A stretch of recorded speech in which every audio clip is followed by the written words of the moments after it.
Amen. Well, it really is a special day in the life of this church because this is the last day of service on the staff of Hickory Grove for Brother Bill. And I got some more I want to say about him. It has been an absolute joy to serve with him for 14 years here at Hickory Grove, and getting to go to conferences and different meetings. When I meet with other, pastors and fellow colleagues, the things that pastors end up talking about is very similar to maybe what you do when you meet new people in other places. They'll ask what you do, what is it that you do at your job, and how is it like doing that? I mean, you enjoy that sort of thing. Well, pastors exchange those things too. But they'll usually say, so tell me about your church. Tell me about the staff that's at your church. And I love getting to answer those questions. And speaking specifically about our staff, I usually tell all the pastors I meet when they ask me about that we have the absolute best staff on the planet. And it is definitely true. And when I get to talk about each one of them individually, I enjoy getting to do that as well. I always refer to Bill Risher as our wise sage on our staff, which we need actually. And I sometimes will throw in that he's probably the best looking one as well. Bill Risher has, in his time of serving here, been quick to remind us on our staff of the importance and the power of prayer. He's been the voice of reason in the midst of discussions and debate and sometimes even drama. He's been a wise counselor. He's been consistent, stable, funny as well, and godly. And he has allowed God to build a legacy in his family and in his church. And it's an awesome legacy. So I'm going to I'll say a little bit more about Brother Bill a little bit later on in the service, but the reason I bring that up now is because I have a question that I've been thinking about as I've been thinking about this day, Brother Bill's last day as a staff member here of the church. How would you like to be known? How would you like to be known? Now, most all of us would like to hear a positive, inspirational answer to that, I would venture to say. And there might be some of us in the room squirming, saying, oh man, that ship sailed a long time ago. I'm just hoping to make it through today and, not mess up any more than I already have. All of us are probably somewhere along that continuum between those two extremes. But here's some good news for all of us here today. Jesus hasn't come back yet. You're still alive. So you can start right now building a legacy of faith. If you've never started before, you can start today. And Jesus taught us how to do that actually in His Word. If you have your copy of the Bible with you, we're going to be looking in Matthew 7 today. And if you don't have that with you, we'll have that up on the screen. And if you use a smartphone or a tablet, you can swipe over to Matthew 7 if you'd like. As we have announced several times lately, we have this really cool feature on the YouVersion Bible app. If you were to touch the menu button and click on live, you can search for a live event and you'll find today's message notes right there in the app, and you can take your own notes and follow along as we go if you would like. What we're looking at together here in Matthew 7 is the last quarter of a sermon that Jesus preached. I would love to call it the greatest sermon ever preached because Jesus preached it. So it's an amazing sermon. We have often called it the Sermon on the Mount, actually. And Jesus is surrounded by this large gathering, and He's been proclaiming truth after truth after truth in powerful and authoritative fashion. And now, where we take up our part of this sermon, He's, as they say in preaching circles, He's about to bring it home. He's about to take it all the way to home plate, and He's concluding this awesome sermon. And what I believe we find in this last part of the Sermon on the Mount, I believe it is so powerful that if we actually live by it, it can change your life, it can change your family, it can change the world around you if you put it into practice. So let's look at that together, starting in verse 13 of Matthew 7. It says, "Enter through the narrow gate, for wide is the gate, and broad is the road that leads to destruction, and many enter through it. But small is the gate, and narrow the road that leads to life, and only a few find it." Now, this is a great intro to this last part of His sermon. I mean, Jesus is basically saying, okay, listen up. What I'm about to tell you, most people don't do it. Most don't. The vast majority don't. They usually take a different path, usually one that leads to destruction. But what I'm about to tell you, few people do this. And I can almost imagine the crowd, after hearing what they've heard, perking up and leaning forward saying, okay, what is it? What is it he's about to say that few people do? Most people don't do it, but few people do. What is this narrow path that he's about to tell us to walk down? Well, he continues on in verse 15. Watch out for false prophets. They come to you in sheep's clothing, but inwardly they are ferocious wolves. By their fruit you will recognize them. Do people pick grapes from thorn bushes or figs from thistles? Likewise, every good tree bears good fruit, but a bad tree bears bad fruit. A good tree cannot bear bad fruit, and a bad tree cannot bear good fruit. Every tree that does not bear good fruit is cut down and thrown into the fire. Thus, by their fruit, you'll recognize them. And so it begins what I would like to call the tale of two legacies. The first of which is fruit versus thorns. Friends, we need to become good fruit inspectors. Jesus said this probably in about 30 AD. It's a long time ago, right? Long time ago. And he was warning them that there will be ferocious wolves in sheep's clothing. Now, would you imagine that since 30 AD that these so-called wolves in sheep clothing have become kind of an endangered species? I'm not thinking so. In fact, I think there might be an overpopulation problem, right? We need to, issue some more hunting licenses for those, I think. But Jesus is warning us that this is real, this is reality, but I don't believe he was just saying it to say, watch out for everybody else, because he begins to say, you'll know them by their fruit. You'll know them by their fruit. And I wonder if in that very moment he was hoping that people would say, well, what about my fruit? What am I bearing? That he wants us to have a watchful, careful, fruit-inspecting eye, yes, towards others who try to teach us something about God or about Christ and his ways. But I believe absolutely Jesus was hoping that these people would say, maybe I ought to inspect my own fruit as well. So when you do a real check on your life, when you do a real check on your legacy, the legacy you are building, what is it that you find? What is it that you see dangling from the branches of your life? I'm reminded of Galatians 5, verses 22 and 23, where Paul, the Apostle Paul says, but the fruit of the Spirit is love, joy, peace, patience, kindness, goodness, faithfulness, gentleness, and self-control. Against such things there is no law. I was always intrigued by that last phrase. It's almost a tongue-in-cheek remark. By the way, there's no law against doing any of that. And in the day that Paul wrote that, people were being thrown in jail for carrying the name of Christ, for proclaiming the gospel. And I think what he was trying to say is, I've yet to find anybody who was thrown in jail for being loving, for being good, for being faithful, for being patient, for being kind, for being good. It's true. There's no law against those things. These are the fruit of the Spirit. Now let me boil that down very simply. If you ask Jesus, he will save you.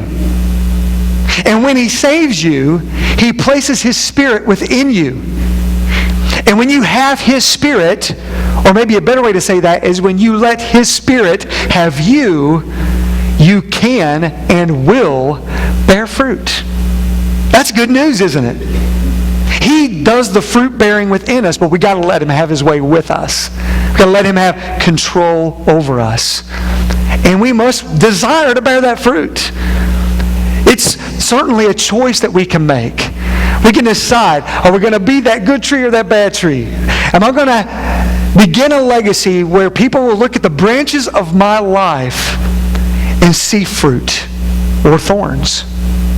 He He continues on in verse 21 and says this, "Not everyone who says to me, 'Lord, Lord,' will enter the kingdom of heaven, but only the one who does the will of my Father who is in heaven. Many will say to me on that day, 'Lord, Lord, did we not prophesy in your name, and in your name drive out demons, and in your name perform many miracles?' Then I will tell them plainly, 'I never knew you. Away from me, you evildoers.'" Now, this is another opposing legacy to look at. Whereas the first one was fruit versus thorns, I would call this one say versus do. Say versus do. This passage has always intrigued me because I think it's mind-shattering to think of the potential possibility that Jesus Christ at the judgment would say to someone, "Get away from me, you evildoer, I don't even know you." That is a scary thing to think that Jesus could possibly say to anybody. And yet he says those very words right here, in the flesh, before those people who had gathered around. He said, "Listen, not everyone who says to me, 'Lord, Lord,' will enter the kingdom of heaven." That is the point, actually. What is the difference? What is he talking about here? I believe that Jesus is certainly hinting at how Christianity is not a religion. It's not a religion. It is a relationship. It absolutely is a relationship. When it comes to heaven, it really is who you know. It's who you know. Do you know Jesus? Are you known by Him, and do you know Him? Are you on a journey to know Him more and more and more? So, but what is the difference? What is the difference between knowing and not knowing? What is the difference between saying, "Lord, Lord," and Him saying, "I don't even know you," and saying, "Lord, Lord," and He does know you? And I believe that He says it very plainly here. If we look at that verse, in verse 21, "Not everyone who says to me, 'Lord, Lord,' will enter the kingdom of heaven, but only the one who does the will of my Father who is in heaven." It's saying versus doing. That's where the line in the sand is drawn. And friends, I believe we need to let God draw that line in our hearts and in our lives. It's not about what you say. It's about what you do. And the question I would pose to all of us in this room today is, what are we doing? What are we doing? Friends, God wants to bear fruit in you and through you, and He wants to build a legacy of faith that will last from generation to generation. That's what He wants to do. But if that's going to happen, you and I are going to have to stop just talking and start doing. Perry Noble, God is using him in a mighty way in South Carolina, planting church after church. He has a funny way of saying things, and one of my favorite quotes that he said is that many people in the American church have been discipled beyond their point of obedience. In other words, we know a lot, and we say a lot. We don't do very much. And I would say to that, before I say amen, I would say, ouch. That hurts. It stings because, friends, it is all too true. The question I believe that God is asking us today through the very words of Jesus is, are you talking or are you doing? And then he continues on with this little parable in verse 24. It says, "Therefore everyone who hears these words of mine and puts them into practice is like a wise man who built his house on the rock. The rain came down, the streams rose, and the winds blew and beat against that house. Yet it did not fall because it had its foundation on the rock. But everyone who hears these words of mine and does not put them into practice is like a foolish man who built his house on sand. The rain came down, the streams rose, the winds blew and beat against that house, and it fell with a great crash." When Jesus had finished saying these things, the crowds were amazed at His teaching, because He taught as one who had authority and not as their teachers of the law. This is how He ends His sermon. You know, that's kind of good. I mean, a lot of preachers today end with a nice story at the end, and that's what He did. He ended with this story, and it gives us a third way of looking at the opposing legacies that we have an opportunity to fulfill. Not just fruit versus thorns, not just saying versus doing, but also wise versus foolish. And really, as he tells this story, it's really a story about choices. When you just think about these two men, that he told a story about. All they did is make a simple choice. And it was this: where to build the house. That was it. One chose to build a house on sand. One chose to build it on solid rock. And Jesus points out that those choices resulted in certain types of consequences. And everybody that heard him tell this story were saying kind of to themselves, duh, yeah, this is so true. If you build your house on sand, that's not going to work. It's not going to work at all. That's probably before they built those giant stilts that we do on the beach now, you know. But they were saying in their minds, yeah, this makes total sense. And they were saying duh to that. And we would say, yeah, this makes sense. We know this. Firm foundation, not a shaky foundation. But why do we continue to build our homes, our families, our careers, our very lives on such shaky foundations? Doing what we want. Chasing maybe what we would call the American dream. Cowering to what the world wants. Leaning into what's more comfortable and convenient rather than actually asking what God would have us do. And that's the other way. What if we build our homes, our families, our careers, our lives on this one guiding premise? The Lordship of Jesus Christ. The Lordship of Jesus Christ. That doesn't sound warm and fuzzy, does it? I will submit myself to the Lordship of Jesus. Yeah, you know what I'm saying? I mean, just most of us probably don't, I want to be, that's not warm and fuzzy enough for me. But friends, I'm here to tell you, I believe it is the secret to building a legacy that lasts forever. Living for an audience of one, Him. In fact, that's what we've been doing since we began the service today. It's what we've been trying to do, is to just focus on an audience of one, to sing praises to Him, to pray to Him, to worship Him, to love Him back for all the love He's given us. The kind of love that He's given is a kind of love we could never repay. It is merciful, it is gracious, it is powerful, it is transforming. What He did for us by allowing His Son Jesus to die on the cross before we even knew Him, before we even cared about Him, before we even believed in Him, maybe even while we hated Him, and yet He did it anyway. What an amazing love. What an awesome God. And friends, I believe if we begin to do life His way and stop doing it our way, stop grabbing at straws like maybe this is what I'm supposed to do. Maybe this is how I'm supposed to live. Maybe this is what feels right for me. Maybe this is my truth, or this is my life, or this is my dream, or this is my goal. What if we scrapped all of that and laid it down before God and said, all right, I'm done living my life as best I know how. How about you take the reins, God? I want to do life your way. I will go wherever you want me to go. I will do whatever you want me to do. I will say whatever you want me to say. I am yours. That's a different life. It's a legacy that can change the course of your family tree. It's a legacy that can change Northern Kentucky. It's a legacy that can change a next generation because you were willing to live it, if you are willing. And you know where it starts?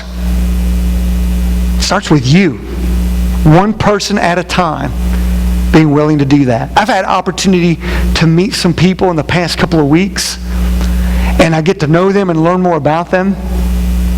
And then when I find out their background and their upbringing and what they endured growing up, I just almost want to say, how is it possible that you are who you are today? You know? That you actually are seeking to live for God when no one poured that into you at all. And what I love about people who are in that situation, and maybe that's you, is that you are the transitional generation. You're the one God has chosen to say, this family tree is about to change. I'm about to sprout a new branch that has never been sprouted before. I'm going to use you to do that. That could be you. Or maybe where you're sitting today, you're like, no, my upbringing was really great. Maybe if anything, I'm kind of going against that a little bit. I've decided to break off and start a different kind of tree, and I know I shouldn't have, and I know that shouldn't be what I've chosen to do, but that's what I did. And I'm here to tell you, I'll say it, I've said it already, I'll say it again. Today is the day the Lord has made. The day of judgment hasn't come yet. It's never too late to do the right thing. How do you start building a legacy? How do you start building a house on a firm foundation? One brick at a time. Today, I'm asking if you might choose to take one brick in your hand of your life and place it on the solid rock of the Lordship of Jesus Christ. Start doing life His way instead of your way. And building a new legacy for your family, for your life, for your friends, for your co-workers, for your neighbors. It's not so that you will be seen, but friends, if you begin to live under the Lordship of Jesus, living for an audience of one, He will use it to bear much fruit. And people will see that fruit. And they'll see Him in you. My question I'm asking for you today to answer is this. What is your next step? What is your next step? For someone in this room today, it may be simply to ask Jesus to save you. You can't even begin to think about bearing any fruit for Him because as we've already read, that's what He does in you. It's fruit of the Spirit, not fruit of Bill. It's fruit of the Spirit, not fruit of Joe, Susie, Sally, whoever. It is His fruit He wishes to bear in and through you. But you can't do it unless you have invited Him into the door of your heart.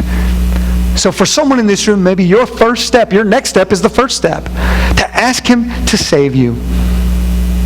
And for others, maybe you've done that, but you know what we do so many times? We let that be it. Yay, I've asked Jesus to save me. I am saved. I'm going to park myself in the Christian lazy boy of life and just raise up my recliner until He comes back and takes me home to be with Him. You know? Friends, God saved you for so much more than that. Maybe your next step is to let His Spirit that He placed within you have you. Let that Spirit have His way with you. You live for Him rather than trying to live your own way. Maybe a next step for someone in this room is, I've been trying to do that, but I haven't really thought about this recently, and what I need to do is I need to inspect my fruit. That would be a good next step. What is the fruit you're bearing? What is the fruit that people in your family, at your workplace, what are they seeing dangling from the branches of your life? Maybe your next step is just to ask a couple of very huge questions. Do my actions line up with my words? Am I saying and not doing, or am I actually doing? Or maybe this, really, what is the foundation of my life right now? What is the thing I'm building my life upon, really? Is it the Lordship of Jesus? Or is it the Lordship of Bill? Or someone else? Or something else? It's a good question to ask. Friends, you have a choice to build a legacy of faith that will impact your family, your friends, your world for Him. What will you choose?